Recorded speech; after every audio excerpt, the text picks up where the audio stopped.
आइए आज आपको सुनाती हूँ मुंशी प्रेमचंद द्वारा रचित अमर कहानी कफन। झोपड़े के द्वार पर बाप और बेटा दोनों एक बुझे हुए अलाव के सामने चुपचाप बैठे हुए हैं और अंदर बेटे की जवान बीबी बुधिया प्रसव वेदना में पछाड़ खा रही थी। रह रहकर उसके मुंह से ऐसी दिल हिला देने वाली आवाज निकलती थी कि दोनों कलेजा थाम लेते थे। जाड़ों की रात थी, प्रकृति सन्नाटे में डूबी हुई, सारा गांव अंधकार में लय हो गया था। घीसू ने कहा, मालूम होता है बचेगी नहीं। सारा दिन दौड़ते हो गया, जा देख तो आ। माधव चिढ़कर बोला, मरना ही तो है, जल्दी मर क्यों नहीं जाती? देख कर क्या करूं? तू बड़ा बेदर्द है बे। साल भर जिसके साथ सुख चैन से रहा, उसी के साथ इतनी बेवफाई। तो मुझसे तो उसका तड़पना और हाथ पांव पटकना नहीं देखा जाता। चमारों का कुनबा था और सारे गांव में बदनाम। घीसू एक दिन काम करता तो 3 दिन आराम करता। माधव इतना काम चोर था कि आध घंटे काम करता तो घंटे भर चिल्लम पीता। इसलिए उन्हें कहीं मजदूरी नहीं मिलती थी। घर में मुट्ठी भर भी अनाज मौजूद हो तो उनके लिए काम करने की कसम थी। जब 2-4 फाके हो जाते तो घीसू पेड़ पर चढ़कर लकड़ियां तोड़ लाता और माधव बाजार से बेच लाता, और जब तक वह पैसे रहते दोनों इधर उधर मारे मारे फिरते। गांव में काम की कमी न थी। किसानों का गांव था, मेहनती आदमी के लिए 50 काम थे। मगर इन दोनों को उसी वक्त बुलाते जब 2 आदमियों से एक का काम पाकर भी संतोष कर लेने के सिवा और कोई चारा न होता।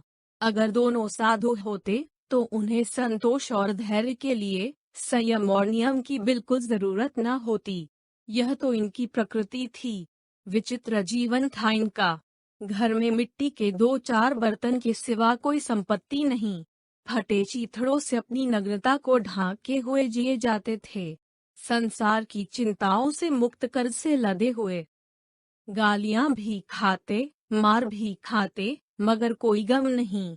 दीन इतने की वसूली की बिल्कुल आशा न रहने पर भी लोग इन्हें कुछ न कुछ कर्ज दे देते थे।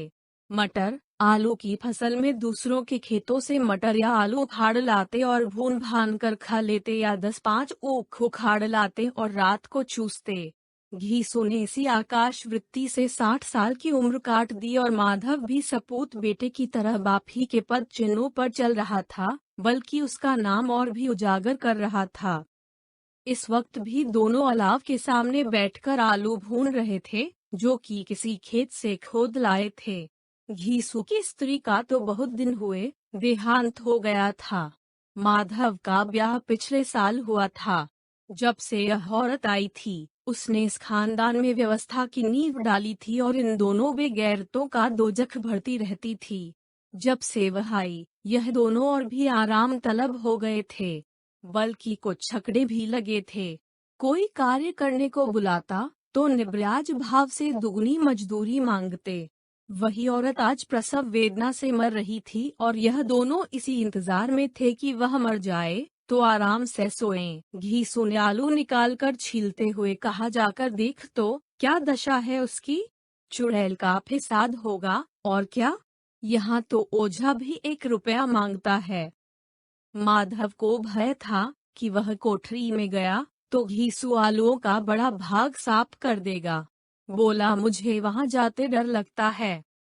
डर किस बात का है, मैं तो यहाँ हूँ ही। तो तुम ही जाकर देखो ना। मेरी औरत जब मरी थी तो मैं 3 दिन तक उसके पास से हिला तक नहीं, और फिर मुझसे लजाएगी कि नहीं। जिसका कभी मुंह नहीं देखा, आज उसका उघड़ा हुआ बदन देखूं। उसे तन की सुध भी तो न होगी। मुझे देख लेगी तो खुलकर हाथ पांव भी न पटक सकेगी। मैं सोचता हूँ कोई बाल बच्चा हुआ तो क्या होगा। सौंठ, गुड़, तेल कुछ भी तो नहीं है घर में। सब कुछ आ जाएगा, भगवान दे तो। जो लोग अभी 1 पैसा नहीं दे रहे हैं, वे ही कल बुलाकर रुपए देंगे। मेरे 9 लड़के हुए, घर में कभी कुछ न था, मगर भगवान ने किसी न किसी तरह बेड़ा पार ही लगाया। जिस समाज में रात दिन मेहनत करने वालों की हालत उनकी हालत से कुछ बहुत अच्छी न थी, और किसानों के मुकाबले में वे लोग जो किसानों की दुर्बलताओं से लाभ उठाना जानते थे, कहीं ज्यादा संपन्न थे, वहां इस तरह की मनोवृत्ति का पैदा हो जाना कोई अचरज की बात न थी।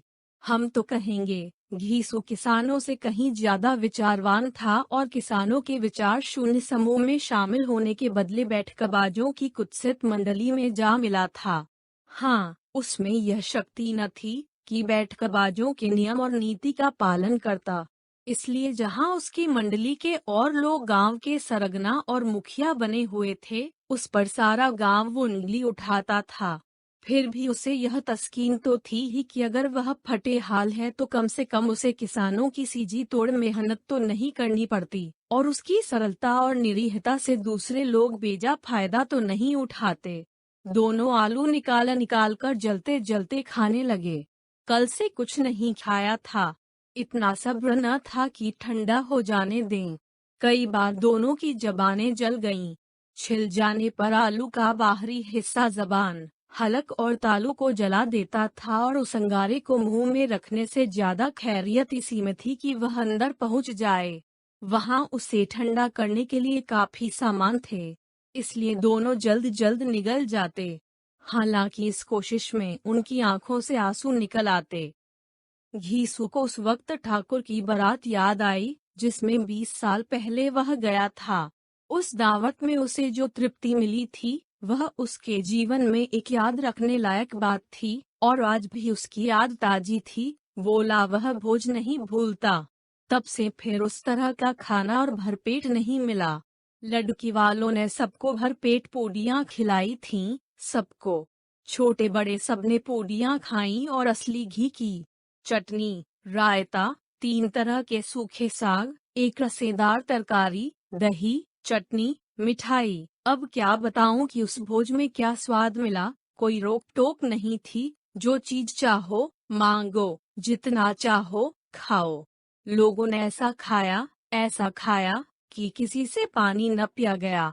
मगर परोसने वाले हैं कि पत्तल में गर्म गर्म गोल गोल सुवासित कचौड़ियाँ डाल देते हैं।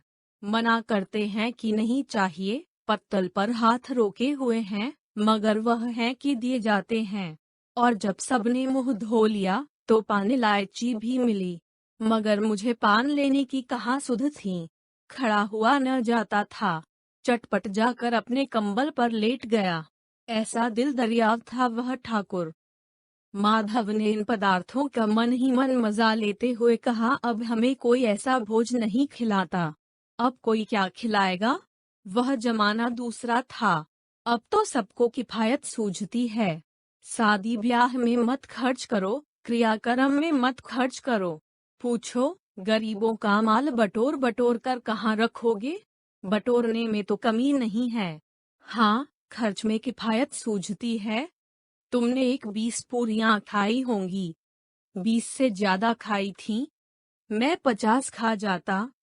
50 से कम मैंने न खाई होंगी। अच्छा पका था। तू तो मेरा आधा भी नहीं है।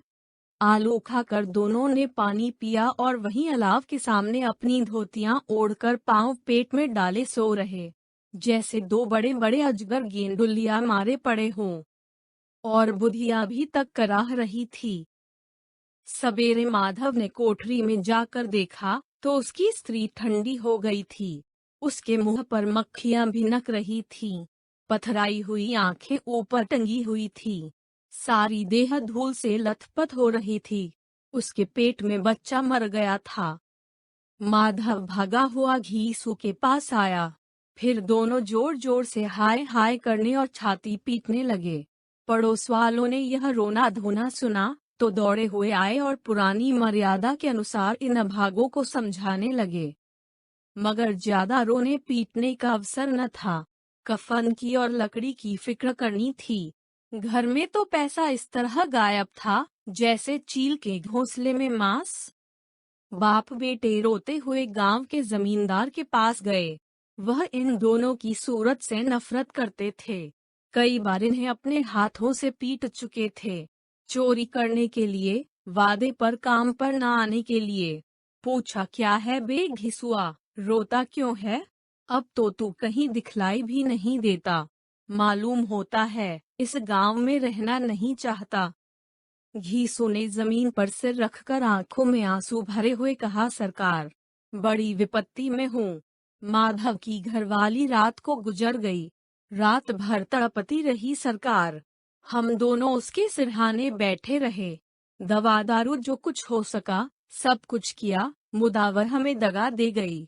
अब कोई एक रोटी देने वाला भी न रहा मालिक। तबाह हो गए, घर उजड़ गया। आपका गुलाम हूँ, अब आपके सिवा कौन उसकी मिट्टी पार लगाएगा। हमारे हाथ में तो जो कुछ था वह सब तो दवा दारू में उठ गया।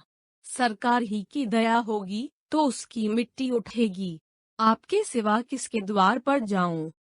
जमींदार साहब दयालु थे, मगर घीसू पर दया करना काले कंबल पर रंग चढ़ाना था। जी में तो आया, कह दें, चल दूर हो यहाँ से। यूं तो बुलाने से भी नहीं आता, आज जब गरज पड़ी तो आकर खुशामद कर रहा है। हरामखोर कहीं का, बदमाश। लेकिन यह क्रोध या दंड देने का अवसर न था। जी में कुढ़ते हुए 2 रुपये निकालकर फेंक दिए, मगर सांत्वना का एक शब्द भी मुंह से न निकला। उसकी तरफ ताका तक नहीं, जैसे सिर का बोझ उतारा हो। जब जमींदार साहब ने 2 रुपये दिए तो गांव के बनिए महाजनों को इनकार का साहस कैसे होता। घीसू जमींदार के नाम का ढिंडोरा भी पीटना जानता था। किसी ने 2 आने दिए, किसी ने 4 आने। 1 घंटे में घीसू के पास 5 रुपये की अच्छी रकम जमा हो गई। कहीं से अनाज मिल गया, कहीं से लकड़ी। और दोपहर को घीसू और माधव बाजार से कफन लाने चले। इधर लोग बांस काटने लगे। गांव की नर्मदिल स्त्रियां आकर लाश देखती थीं और उसकी बेकसी पर 2 बूंद आंसू गिराकर चली जाती थीं। बाजार में पहुंचकर घीसू बोला, लकड़ी तो उसे जलाने भर को मिल गई है, क्यों माधव। माधव बोला, हाँ लकड़ी तो बहुत है, अब कफन चाहिए। तो चलो कोई हल्का सा कफन ले ले। हाँ और क्या, लाश उठते उठते रात हो जाएगी। रात को कफन कौन देखता है। कैसा बुरा रिवाज है कि जिसे जीते जी तन ढांकने को चीथड़ा भी न मिले, उसे मरने पर नया कफन चाहिए। कफन लाश के साथ जल ही तो जाता है, और क्या रखा रहता है। यही 5 रुपये पहले मिलते तो कुछ दवा दारू कर लेते। दोनों एक दूसरे के मन की बात ताड़ रहे थे। बाजार में इधर उधर घूमते रहे। कभी इस बजाज की दुकान पर गए, कभी उसकी दुकान पर। तरह तरह के कपड़े, रेशमी और सूती देखे, मगर कुछ जचा नहीं। यहाँ तक कि शाम हो गई।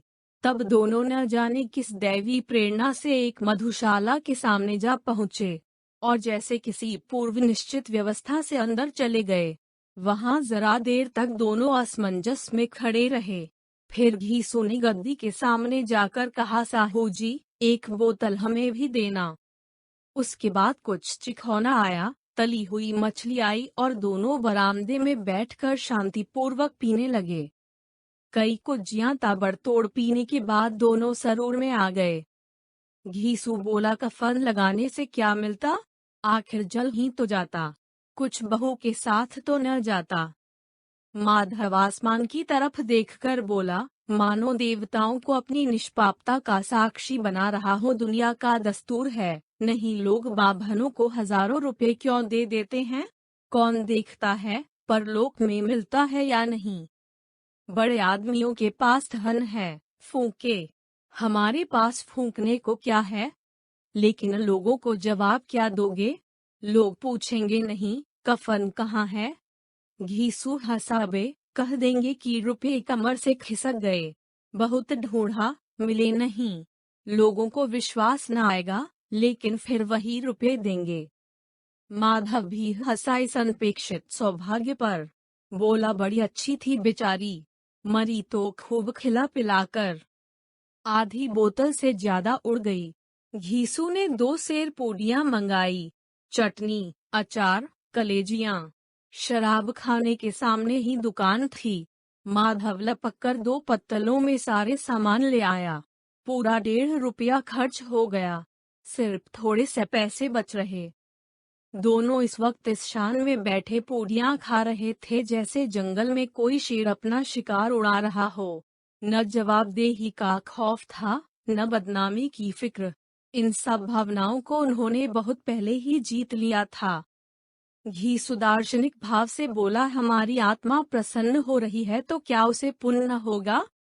माधव ने श्रद्धा से सिर झुकाकर तस्दीक की, जरूर से जरूर होगा। भगवान, तुम अंतर्यामी हो, उसे बैकुंठ ले जाना। हम दोनों हृदय से आशीर्वाद दे रहे हैं। आज जो भोजन मिला वह कभी उम्र भर न मिला था।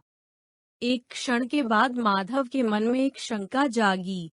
बोला, क्यों दादा, हम लोग भी एक न एक दिन वहां जाएंगे ही। घीसू ने इस भोले भाले सवाल का कुछ उत्तर न दिया। वह परलोक की बातें सोचकर इस आनंद में बाधा न डालना चाहता था। जो वहां हम लोगों से पूछे कि तुमने हमें कफन क्यों नहीं दिया तो क्या कहोगे? कहेंगे तुम्हारा सिर। पूछेगी तो जरूर। तू कैसे जानता है कि उसे कफन न मिलेगा? तू मुझे ऐसा गधा समझता है? 60 साल क्या दुनिया में घास खोदता रहा हूँ? उसको कफन मिलेगा और बहुत अच्छा मिलेगा। माधव को विश्वास न आया। बोला, कौन देगा? रुपए तो तुमने चट कर दिए। वह तो मुझसे पूछेगी। उसकी मांग में तो सिंदूर मैंने डाला था। कौन देगा, बताते क्यों नहीं? वही लोग देंगे जिन्होंने अब की दिया। हाँ, अब की रुपए हमारे हाथ न आएंगे। ज्यों-ज्यों अंधेरा बढ़ता था और सितारों की चमक तेज होती थी, मधुशाला की रौनक भी बढ़ती जाती थी। कोई गाता था, कोई डीग मारता था, कोई अपने संगी के गले लिपटा जाता था, कोई अपने दोस्त के मुंह में कुल्हड़ लगाए देता था। वहां के वातावरण में सरूर था, हवा में नशा। कितने तो यहाँ आकर एक चुल्लू में मस्त हो जाते थे। शराब से ज्यादा यहाँ की हवा उन पर नशा करती थी। जीवन की बाधाएं यहाँ खींच लाती थीं और कुछ देर के लिए यह भूल जाते थे कि वे जीते हैं या मरते हैं, या न जीते हैं न मरते हैं। और यह दोनों बाप बेटे अब भी मजे ले लेकर चुस्कियां ले रहे थे। सबकी निगाहें इनकी ओर जमी हुई थीं। दोनों कितने भाग्य के बली हैं। पूरी बोतल बीच में है। भरपेट खाकर माधव ने बची हुई पूड़ियों का पत्तल उठाकर एक भिखारी को दे दिया, जो खड़ा इनकी ओर भूखी आंखों से देख रहा था। और देने के गौरव, आनंद और उल्लास का अपने जीवन में पहली बार अनुभव किया। घीसू ने कहा, ले जा, खूब खा और आशीर्वाद दे। जिसकी कमाई है वह तो मर गई, मगर तेरा आशीर्वाद उसे जरूर पहुँचेगा। रोए रोए से आशीर्वाद दो, बड़ी गाढ़ी कमाई के पैसे हैं। माधव ने फिर आसमान की तरफ देखकर कहा, वह बैकुंठ में जाएगी दादा, बैकुंठ की रानी बनेगी। घीसू खड़ा हो गया और जैसे उल्लास की लहरों में तैरता हुआ बोला, हाँ बेटा, बैकुंठ में जाएगी। किसी को सताया नहीं, किसी को दबाया नहीं। मरते मरते हमारी जिंदगी की सबसे बड़ी लालसा पूरी कर गई। वह न बैकुंठ जाएगी तो क्या ये मोटे मोटे लोग जाएंगे, जो गरीबों को दोनों हाथों से लूटते हैं और अपने पाप को धोने के लिए गंगा में नहाते हैं और मंदिरों में जल चढ़ाते हैं? श्रद्धालुता का यह रंग तुरंत ही बदल गया। अस्थिरता नशे की खासियत है। दुख और निराशा का दौरा हुआ। माधव बोला, मगर दादा, बेचारी ने जिंदगी में बड़ा दुख भोगा। कितना दुख झेलकर मरी। वह आंखों पर हाथ रखकर रोने लगा, चीखें मार मार कर। घीसू ने समझाया, क्यों रोता है बेटा, खुश हो कि वह माया जाल से मुक्त हो गई, जंजाल से छूट गई।